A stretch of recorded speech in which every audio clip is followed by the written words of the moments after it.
మహిమపరచాలి, ఎంత ఘనపరచాలి. మనం చేస్తున్న కరెక్ట్ అయిన వ్యాఖ్యానాన్ని బట్టి ఒకసారి చదవండి, అందరూ ఒకసారి చదవండి. 21వ వచనము.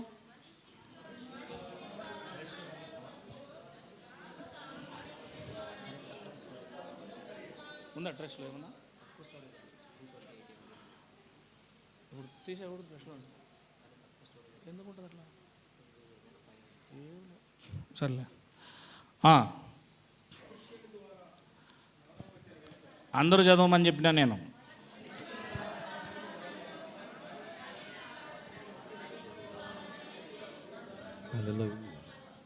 ఏం చెప్పండి ఇప్పుడు?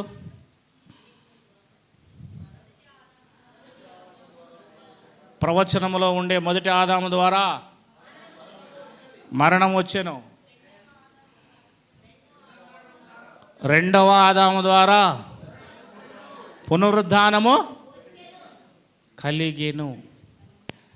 ఎప్పుడు కలిగెను?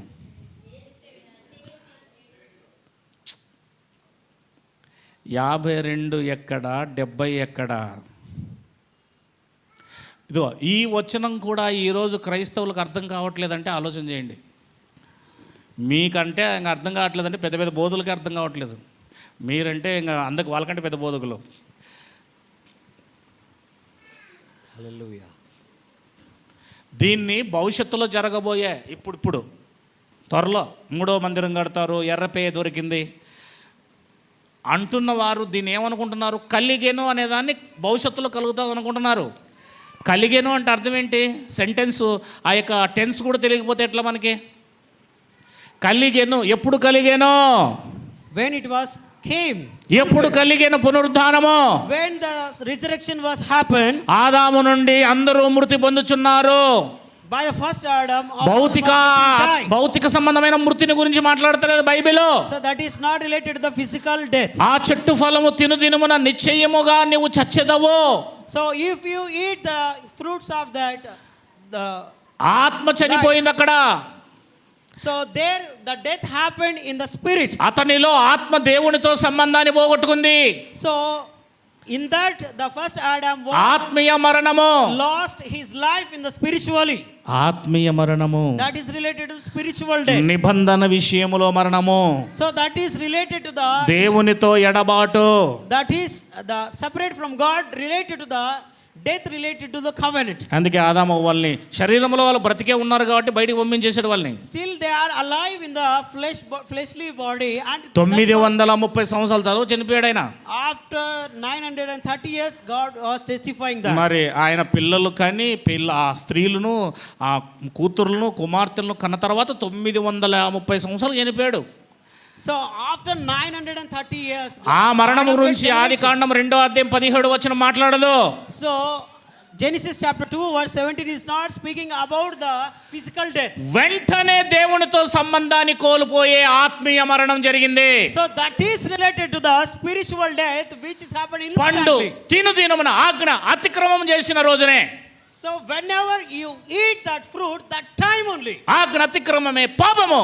Whenever you transgress to the covenant, that is sin. విశ్వాసం లేకుండా తినడమే పాపము. If you eat without faith, that is sin. తక్షణమే దేవునితో సంబంధాన్ని కోల్పోయారు. That time you lost the connection between spiritual you and God. Death అక్కడ జరిగింది. So that is related to the spiritual death. ఇప్పుడు ఇక్కడ యేసుక్రీస్తు వారు ఏం తీసుకొస్తున్నాడంటే స్పిరిచువల్ డెత్ జరిగింది కనుక స్పిరిచువల్ లైఫ్ తీసుకొస్తున్నాడు. By the Jesus Christ, Jesus is coming with దాన్నే బైబిల్ పునరుద్ధానం అంటుంది. So that is the resurrection. నువ్వు బాప్తిసం తీసుకున్నప్పుడు పునరుద్ధానం జరగదు. So whenever you took baptism, మారు మనస్సు పొందుకున్నప్పుడు పునరుద్ధానం జరుగుతుంది. whenever you change your heart, నీ లోపలికి దేవుని వాక్యం అనే ఆత్మ వచ్చినప్పుడు పునరుద్ధానం జరుగుతుంది. whenever the spirit as a word came into you, రోమీయులకు రాసిన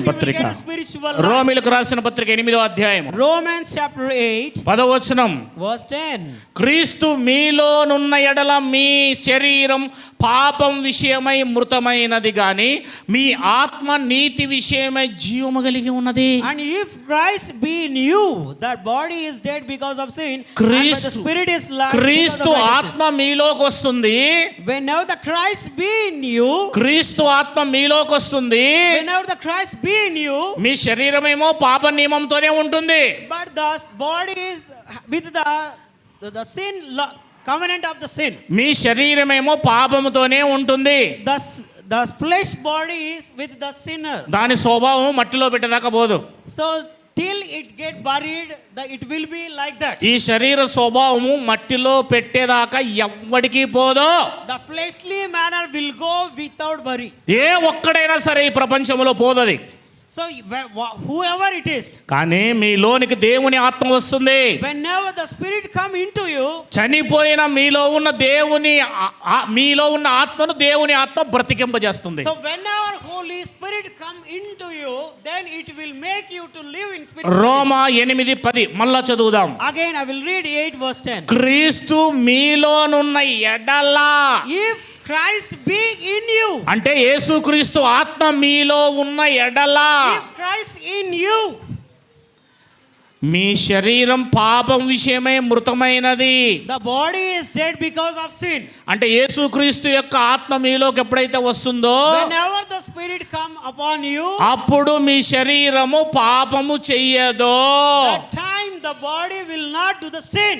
ఇంతకు ముందు చేసేది, so whatever you do in the past, ఇంతకు ముందు చేసేది, whatever you are doing in the past, ఇప్పుడు ఎందుకు చేయదు? now why you are not doing? ఈ శరీరములోనికి క్రీస్తు వచ్చాడు. Because the Holy Spirit in you. ఆ క్రీస్తు ఈ శరీరాన్ని పాపం చేయనివ్వడు. So that spirit will not make you to do sin. ఆ శరీరము పాపము నియమం కలిగి ఉన్నా, even though the body is having the sin law. నాయనా అలా చెయ్యొద్దు అని లోపల నుంచి చెబుతాడు. So and the spirit will do not do like that. చెప్పినప్పుడు నువ్వు వింటివా? If you obey to that spirit, బ్రతికితివి. you will be alive. చెప్పినప్పుడు వినలేదా? If you disobedient to that spirit, మళ్ళా సచ్చితివి. you will be death again. అది ఆదాములాగే. So as the first Adam. అదే చెప్తున్నాడు ఇక్కడ 10వ వచనంలో. Here that the same scripture was, క్రీస్తు మీలోనున్న ఎడల, and if Christ be in me you, శరీరం పాపం విషయమై మృతమైనది. the body is dead because of sin. కానీ But మీ ఆత్మ, the spirit is, ఆదాము దగ్గర చనిపోయిన ఆత్మ, so where it was death by the first Adam. నీతి విషయమై జీవం కలిగి ఉన్నది. But the spirit is life because of righteousness. అంటే యేసుక్రీస్తు యొక్క ఆత్మ మనలోకి రావడం వల్ల మనము నీతిమంతులుగా మారతాం. whenever the spirit of Christ come upon you or in you, అప్పుడు righteousness. ఈ శరీరము పాపము చేయకుండా బ్రతుకుతుంది. that time your body will not do the sin. ఇప్పుడు చెప్పండి, ఆత్మ పునరుద్ధానం చెందాలా, శరీరం పునరుద్ధానం చెందాలా? Now you should answer. The spiritual resurrection will happen or లోపల ఆత్మ చనిపోయినోడు తిరిగి లేవాలా, శరీరం చనిపోయి 6 అడుగుల దాంట్లోంచి తిరిగి లేవాలా? పాపం పట్టుకోండమ్మా. what it is saying that Moshe brother, if the man who is buried, he should rise from the dead or spiritually he should rise. ఆ కోటింగ్ రూమ్ లోకి తీసుకెళ్ళిపోయి 4 దెబ్బలు వేసేసి కూర్చోబెట్టండి వాళ్ళని. రైట్, చెప్పండి ఇప్పుడు అందరూ చెప్పాలా? You should answer. ఏది పునరుద్ధానం జరగాల? Which resurrection should happen? మొదటి ఆదాములో చనిపోయిన ఆత్మ పునరుద్ధానం జరగాల, లేకపోతే 930 సంవత్సరాలు చనిపోయిన ఆదామే పునరుద్ధానం జరగాల? So what should happen? The spirit which is in the first Adam should rise it, or after the physical Adam should rise from the dead? ఆ క్షణములో చనిపోయిన ఆత్మ పునరుద్ధానం జరగాల, 930 సంవత్సరాల తర్వాత చనిపోయిన శరీరం అనే మట్టి పునరుద్ధానం జరగాల? whenever he disobedient to the God, at that time he lost his life, so that should be risen, or after 930 years ఇప్పుడు వచ్చి 15వ అధ్యాయంకి రండి, కొరింథీ పత్రిక. Now we'll see 1 Corinthians chapter 15. చూసారా, మనము చూసుకుంటున్న విధానము ప్రపంచం చూసుకుంటున్న విధానం ఎంత తేడా ఉందో. Can you observe these things? So which is worldly imagination or worldly interpretation to the పౌలు ఏం చెప్తున్నాడో రైట్ గా కరెక్ట్ గా మనం చూస్తున్నాం.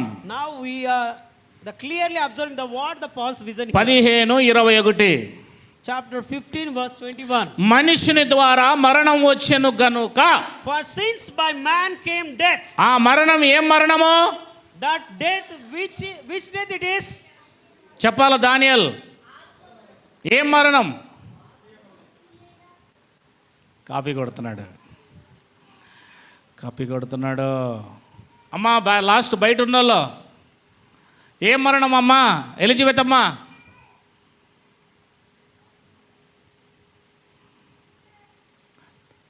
మా తాత మరణమా? Which death it is? మనుషుని ద్వారా మరణం వచ్చెను గనుక మనుషుని ద్వారానే మృతుల పునరుద్ధానము. ఏ మరణం వచ్చింది? Which death? అందరూ చెప్పాలా ఏకకంఠంతో. ఏ పునరుద్ధానం జరగాల? So which resurrection will That's happen? all. That is spiritual resurrection. యేసుక్రీస్తు వారు శరీరాన్ని లేపడు, యేసుక్రీస్తు వారు ఆత్మను లేపుతాడు. So Jesus Christ will not rise your fleshly body. He will rise your spirit. యేసుక్రీస్తు వారు శరీరానికి కాపరి కాదు, యేసుక్రీస్తు వారు ఆత్మలకు కాపరి. Jesus is the shepherd to the spirit, not to the fleshly body. 22 ఆదామునందు అందరూ ఎలాగో మృతి పొందుచున్నారు. For as in Adam all die. ఎలాగో మృతి పొందుచున్నారు చెప్పగలరా? How the all getting die. ప్రతి వ్యక్తి పుట్టుకొస్తున్నాడు, వాడు మరణిస్తూనే ఉన్నాడు. So every man coming by the birth having the spiritual death. ఆత్మీయంగా దేవునికి దూరమయ్యే పుడుతున్నాడు. So he is getting birth, even though they are getting birth, వాడు but they don't have the spiritual life. ఎదిగి ఒక రోజు సువార్త వింటాడు. So once he is getting growth, after that he will get to know the gospel of Christ. ఈ ఆదాము దగ్గర పుట్టినోడు, ఈ ఆదాము దగ్గర పుట్టినవాడు So he is getting birth by the first Adam. ఎదుగుతాడు. 18 ఏళ్ళలో 20 ఏళ్ళలో తెలివి వస్తుంది మనకి. So he will get the knowledge once he grows 18 years, 20 years. అప్పుడు ఆమెదాల్లో ఒక చిన్న ప్రార్థన పెడతాడు మోషే, మైకులో చెబుతాడు, ఈ ఆదాములో ఆత్మీయంగా మీరందరూ చచ్చిపోయి ఉన్నారు. So and we will give the gospel to them, and that he will heard that we died in the first Adam. ఈ ఆదాము మా పాపం ద్వారా మరణం ద్వారా నరకం తీసుకొచ్చాడు. So the first Adam came to the disobedience, and also he has came దేవుని కుమారతత్వాన్ని, దేవుని పోలికను పోగొట్టుకున్నాడు. He lost the image and likeness of God. మరలా కడపటి ఆదాము అనే దేవుడే భూమి మీదకి కన్యక గర్భములో జీవించాడు. So after the second Adam has given, ప్రవచనములో ఉన్న ఆదాము ప్రవచన నెరవేర్పు ఆదాము. the first Adam is the prophecy, and second Adam the fulfillment. ఈ ఆదాము పాపం లేనివాడు. The second Adam is not, పాపం లేదు గనక మరణం మీద అధికారం లేదు. so because of no sin he has the authority on death. ఆ ఆదాము మన పాపాల కోసం సిలువ వేయబడ్డాడు. So the second Adam was crucified by our sin. ఎందుకంటే ఆయన నీతిమంతుడు, పరిశుద్ధుడు గనక. Because he is holy and also harmless. పరిశుద్ధుని రక్తము దేవుని దగ్గర పాపాన్ని తీసివేస్తుంది, ప్రాయశ్చిత్తం తీసుకొస్తుంది. The holy one's blood will sacrifice and will quenching our sins. ఈ ఆదాము తన జీవితంలో పాపము మరణాన్ని ఏ మాత్రం కూడా ఆహ్వానించలేదు. So throughout his life he will not allow to do sin. ఈ ఆదాము సిలువలో మరణించడం వల్ల కృప వచ్చింది, కృప ద్వారా నీతి వచ్చింది, నీతి ద్వారా జీవం వచ్చింది, పరలోకం వస్తుంది. So whenever the second Adam was crucified on the cross, he will get the grace of God, righteousness and the life and the heaven. అన్న విషయాన్ని మోషే బ్రదరు జైశాలికి, అబీకి, తర్వాత అనిల్కి చెప్పాడు. And he testified that the gospel to the, చెప్పగానే వీళ్ళు ముగ్గురు అవునా మేము ఆత్మీయంగా చచ్చిపోయి దేవునికి దూరంగా ఉన్నామా? so he testified the youngest people to them. మేమేమి చెయ్యాలి అని అంటారు. If they understood this one, they will answer, what shall we do? ఈ ఆదాములో పుట్టిన నీవు ఈ ఆదాములో పుట్టాలి అని చెబుతాడు. So when he will say that whenever you getting birth in the first Adam, మట్టి మనిషికి పుట్టిన నీవు పర సంబంధమైన మనిషికి పుట్టాలి అని చెబుతాడు. if you getting birth by the earthly, you దాన్నే should get the gospel heavenly. అంటారు, సువార్త అంటారు. So that is called the gospel. అప్పుడు వారి యొక్క మనస్సు మారుతుంది, పరివర్తనం అవుతుంది. So then they will change their heart, they will turn to the God. అప్పుడు వారు బాప్తిసం తీసుకుంటామని ఒప్పుకుంటారు, నపుంసకుని వలె. So then only they will say they will accept the Jesus Christ. కొర్నెలి వలె వారు దేవుని యొక్క వాక్యాన్ని పొందుకుంటే ఆత్మను పొందుకుంటారు, వెంటనే బాప్తిసం తీసుకుంటారు. So if they allow the Jesus Christ gospel, they will getting the baptism and also spirit of God. అప్పుడు వాళ్ళ నీళ్ళల్లోకి తీసుకెళ్ళిపోయి సాదృశ్య రూపంగా ఒక మనిషి చనిపోయి తిరిగి లేపడానికి యేసుక్రీస్తు ఎలా చనిపోయి తిరిగి లేచాడో అలా సాదృశ్యమైన బాప్తిసం ఇస్తారు. So likewise they will get to the baptism in the water like as the death. ఆ రోజు పునరుద్ధానమేమి వాళ్ళ లోపల ఆత్మ జరగదు. So in that time only the spirit will get resurrection. కానీ నిజముగా అంతకు ముందే వాక్యం విని ఉంటే, అంతకు ముందే నిజమైన మారు మనసు పొందుకొని యేసు ప్రభు అని, యేసు ప్రభు నా కోసం చనిపోయాడని, యేసుక్రీస్తు నాకు కడపటి ఆదామని, మొదట ఆదాము చేసిన పాపాన్ని తీసివేయడానికి వచ్చాడని, నన్ను బ్రతికించేకి వచ్చాడని నిజముగా నమ్మితే, అందుకే బైబిల్ ఏముంటుంది తెలుసా, నువ్వు నిజముగా నమ్మితే అంటుంది బైబిల్. Hallelujah. నమ్మువానికి సమస్తము సాధ్యం ఉంటుంది Bible. So here the Bible is saying that if you believe faithfully, exactly correctly, then only you will get spiritually before the baptism. నువ్వు ఈ బాప్తిసం శరీర సంబంధమైన నీళ్ళల్లో బాప్తిసం తీసుకోక ముందే నిజముగా నమ్మింటావు చూడు. So whenever you believe before getting baptism, if you believe in Jesus Christ rightly, అప్పుడే నీ లోపల ఆత్మ బతికింటది. that time only will your spirit getting birth. అప్పుడే బతికింటది. It was resurrected. తర్వాత జరిగేదే క్రియ. That is that work once you accepted. కొంతమంది బాప్తిసం తీసుకుంటారు, చర్చికి వస్తుంటారు, 5 ఏళ్ళు అవ్వచ్చు, 10 ఏళ్ళు అవ్వచ్చు, 20 ఏళ్ళు అవ్వచ్చు, 30 ఏళ్ళు అవ్వచ్చు. Some of them get baptism and also coming to the church nearly 5 to 10 years. నిజముగా నమ్మి ఉండడు.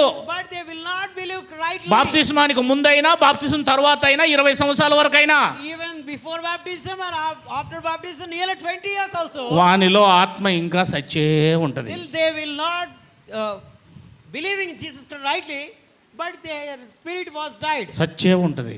Still their spirit was in బ్రతకదు. So it will not getting life. ఒకరిలో దేవుని యొక్క ఆత్మ బ్రతికింది అనడానికి, నిజముగా పుట్టావు అనడానికి, so if you getting the resurrection from the death spiritually, కొన్ని ఆధారాలు బైబిల్లో ఉన్నాయి. here you can see the some of the examples. మొదటి యోహాను పత్రిక 1 John, ముగించుకుందాము తొందరగా అయిపు చేసుకొని. 1 John 2వ అధ్యాయం chapter 2, అందరూ తీశారా?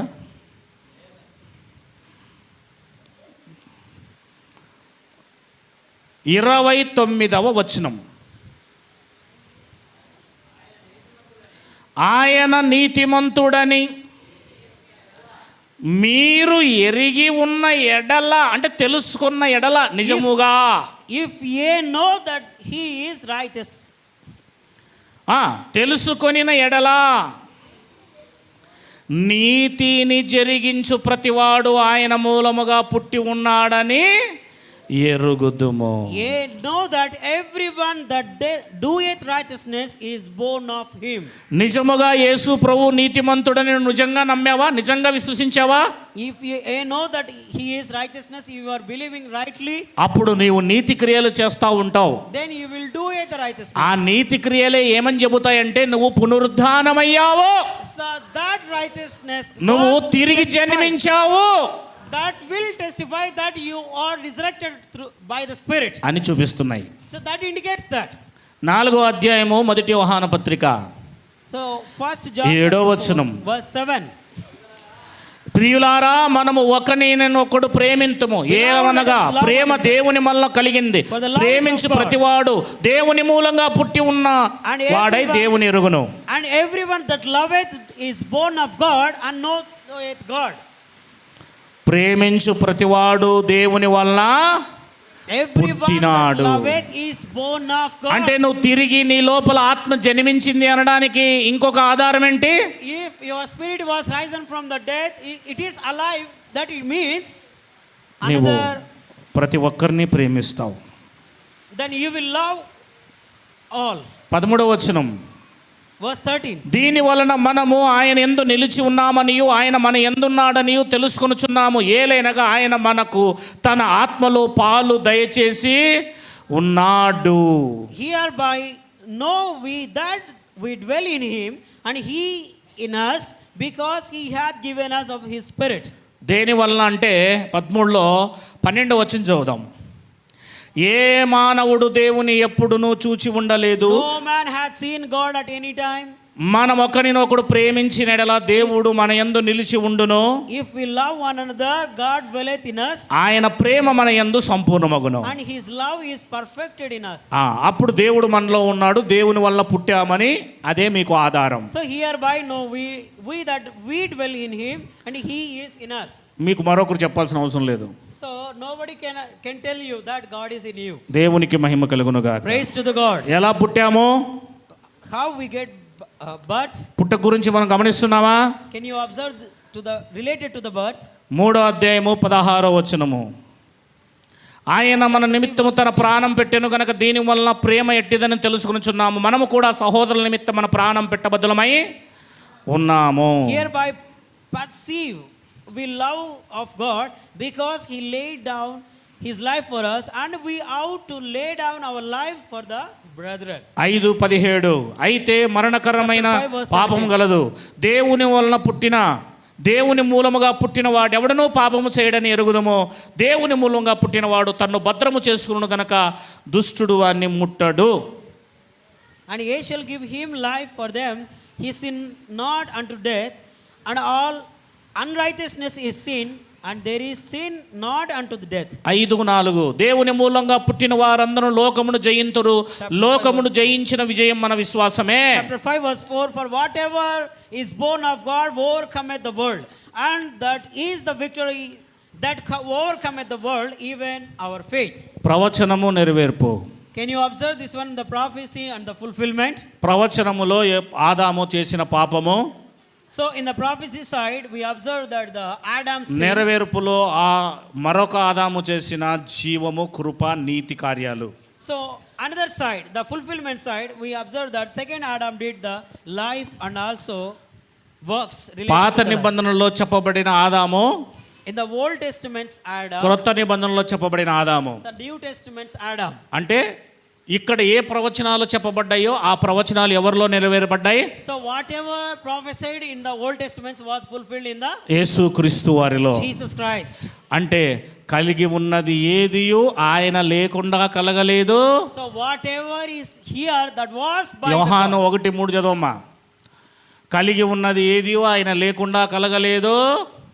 John chapter 1 verse 3. All things were made by him, and without him was not anything కలిగి ఉన్నది చదవండి అమ్మా. ఆయనలో జీవం ఉండెను. కలిగి ఉన్నది ఏదియో ఆయన లేకుండా కలగలేదు, ఆయనలో జీవం ఉండెను. 2వ వచనం చదవండి అమ్మా. ఆయన ఆది యందు దేవుని యొద్ద ఉండెను, సమస్తమును ఆయన మూలముగా కలిగి. ఈ ఓల్డ్ టెస్టమెంట్ లో కలిగిన ప్రవచనాలన్నీ యేసుక్రీస్తు మూలంగా కలిగాయి. All things were made by in the Old Testaments by the holy చదవండి. కలిగి ఉన్నవి పాత నిబంధనలో ఉన్నవన్నీ కూడా ఆయన లేకుండా కలగలేదు. Whatever in the Old Testaments it was by the Jesus Christ. అంటే కలిగి ఉన్నవి ఏవి కూడా ఆయన లేకుండా కలగలేదంటే ఓల్డ్ టెస్టమెంట్లో ప్రతి ఒక్కరి క్యారెక్టర్లో మీరు యేసుక్రీస్తుని చూడొచ్చు. So all things were made by him. So what ever characteristics is in the old testament you can సకల సృష్టి కలిగింది ఆయన వల్లనే. So the whole world will made by the Jesus Christ. ఉన్నవి లేనివి కనిపించేవి ఏవైనా సరే యేసుక్రీస్తు వల్లనే కలిగాయి. So that were immortal, mortal, physical, invisible, whatever it may be. పాత నిబంధనలో ఉన్న ఆ ప్రవక్తలు, నీతిమంతులు, రాజులు ఎంతమంది అయితే వచ్చారో వారందరూ 39 పుస్తకాల్లో ఉన్నవన్నీ యేసుక్రీస్తుని రిఫ్లెక్ట్ చేస్తున్నాయి. The kings, the judges, whatever the persons came in the Old Testament, that is because of Jesus Christ. అందరూ కూడా యేసుక్రీస్తుని చూపిస్తున్నారు. So they are indicating the Jesus Christ. అంటే పాత నిబంధనలో యేసుక్రీస్తు వారి యొక్క జీవితము అనువనున కనిపిస్తుంది. So you can observe the Jesus Christ life in every moment in the Old Testament. ఈ రోజు మనం ప్రవచనములో మొదటి ఆదామును చూసాము, ఆయన క్రియలను చూసాము, ఆయన ఎలా లాస్ అయిపోయారో, ఎలా ప్రపంచాన్ని లాస్ చేశాడో చూసాము. Today we observe that the first Adam, what he did sin, whatever he did. So again what the second Adam did, his works, we observed that. కడపటి ఆదారమై ఉన్న యేసుక్రీస్తుని చూసాము, ప్రవచన నెరవేర్పును చూసాము, ఆయన జీవితాన్ని చూసాము, ఆయన నీతిని చూసాము, ఆయన ఈ ప్రపంచానికి తీసుకొచ్చిన జీవాన్ని చూసాము. So in the fulfillment side, we observed that the second Adam's life, and also what he did works, and also what he came to the earth by the life. పాత నిబంధన ప్రవచనమైతే కొత్త నిబంధన నెరవేర్పు. The Old Testament is prophecy and the New Testament is fulfillment. ప్రతి ప్రవచనము నెరవేరడానికి పాత నిబంధనలో ఉన్నది. So in every prophecy should be fulfilled in the Old Testament. ఒకే ఒక దాంతో లింక్ చేయబడింది. So that is related to the one thing. యెరూషలేము దండ్ల చేత చుట్టబడినప్పుడు, so that all the prophecies going to fulfill, రాయి మీద రాయి దేవాలయముది నిలబడకుండా పడిపోయినప్పుడు, so that indicates the desolation of Jerusalem and also temple of the Lord. పాత నిబంధనలో చెప్పబడిన ప్రతి లేఖనం నెరవేరుతుంది. So whatever written in the, whatever prophesied in the Old Testament should be fulfilled in the whenever the armies covered the Jerusalem. ఆ ప్రవచనాల్లో నెరవేర్పులో ఒక్క పాఠం చూసుకున్నాం ఈరోజు. So in that the prophecy and also fulfillment we observed one thing. దేవునికి మహిమ కలుగును గాక.